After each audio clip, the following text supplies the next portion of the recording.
L'Afrique, mes amis, va racheter l'Europe. Vous allez me prendre pour un fou, mais écoutez ce que je vais vous dire attentivement. Nous, on est appauvris, c'est terminé. L'Europe s'écroule. On est en bas, il nous reste 2 ou 3 ans. 2 ou 3 ans et après en France on payera la baguette de pain. Nous, 2 euros. Nous, Français, on sera un des premiers pays les plus pauvres appauvris. D'une part parce qu'on est en train de rompre les affaires diplomatiques et coloniales surtout avec l'Afrique. Parce que colonial c'est une chose. On veut pas les laisser s'émanciper, l'Afrique. On veut toujours gérer comme des petits enfants leur budget, 50%, c'est nous qui décidons. Vous vous imaginez qu'un pays comme la France, elle gère une dizaine de pays là-bas? Mais attendez, ça aurait dû être le contraire. Ça aurait dû être l'Afrique qui aurait dû gérer l'Europe. Et c'est ce qui va se passer. Elle va racheter l'Europe, elle va coloniser l'Europe.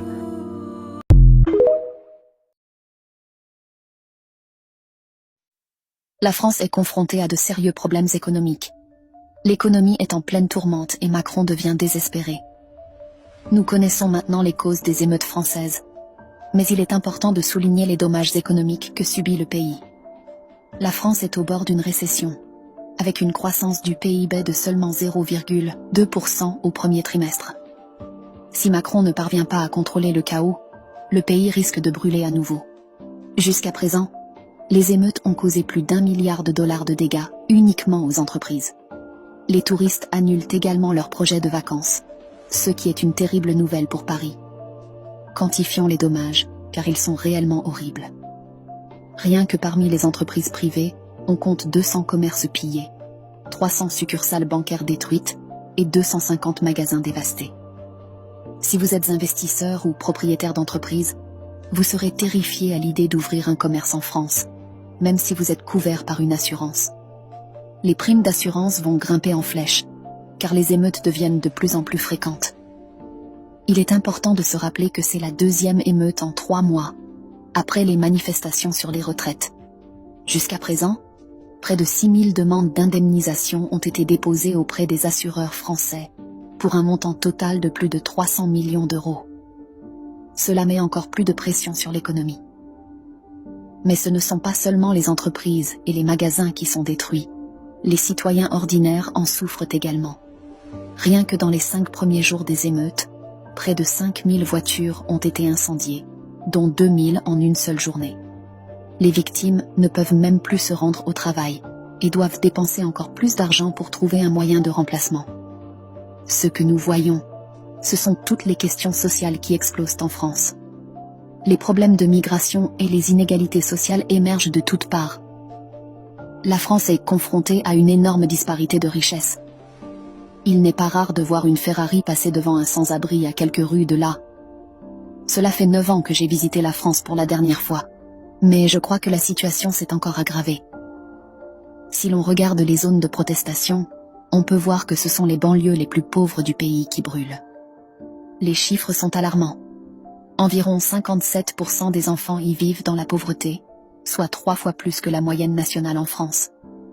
Si vous essayez de sortir de la pauvreté, c'est quasiment impossible. Selon un groupe de réflexion, les habitants de ces régions sont 3 fois plus susceptibles d'être au chômage, ce qui rend toute mobilité sociale illusoire. Macron doit stabiliser l'économie française et résoudre la situation. Sinon de nouvelles émeutes éclateront, et la France risque de sombrer dans une récession. Malheureusement, cela s'annonce difficile. La fin du jeu pour la France pourrait bien être une récession. Selon une publication de Bloomberg, l'économie française aurait probablement connu une contraction de 0,5% au 2e trimestre. Les données de juin indiquent une contraction de la production manufacturière et des services, ce qui est une nouvelle sombre. Si cela s'avère vrai, la France pourrait déjà être entrée en récession, et ce, avant même les émeutes. Ce n'est pas surprenant, car nous entrons dans une récession mondiale. L'économie ralentit, et la France n'est pas à l'abri. L'indice PMI français plonge bien en dessous du seuil des 50, indiquant une contraction tant dans le secteur manufacturier que dans le secteur des services. Avec les émeutes en cours, cette perspective va empirer. Lorsque des villes et des villages à travers la France partent en flammes, cela impacte à la fois la production et la demande. La grande question reste de savoir si la France glissera dans une récession. La France est la 7e plus grande économie du monde, avec un PIB d'environ 3 billions de dollars. Elle est également la 2e plus grande économie de l'Union européenne, juste derrière l'Allemagne. Si la France s'effondre, nous assisterons à un effet domino qui se propagera en Europe. Il est essentiel de comprendre que la situation est critique pour le secteur du tourisme en France. Les annulations se multiplient en raison des troubles violents. Les États-Unis, le Royaume-Uni, le Canada et même la Chine ont tous émis des avertissements de voyage. Ces émeutes pourraient donc frapper l'économie française de plein fouet. Et ce n'est pas seulement une question de dommages matériels d'1 milliard de dollars. Il s'agit également de l'image de la France en tant que destination touristique. Il est crucial pour Macron de stabiliser l'économie et d'éviter une récession. Sinon, les conséquences pourraient être désastreuses pour la France et avoir des répercussions sur toute l'Europe. Il est temps de redresser la situation et de prendre des mesures pour éviter le pire. La France ne peut pas se permettre de laisser son économie s'effondrer. Macron doit agir rapidement et de manière décisive pour restaurer la confiance des investisseurs et des entrepreneurs. Il est également crucial de prendre des mesures pour résoudre les problèmes sociaux profonds qui alimentent les émeutes. Les inégalités économiques et sociales doivent être abordées de manière sérieuse et durable. Il est temps de mettre en place des politiques visant à réduire la pauvreté et à favoriser la mobilité sociale.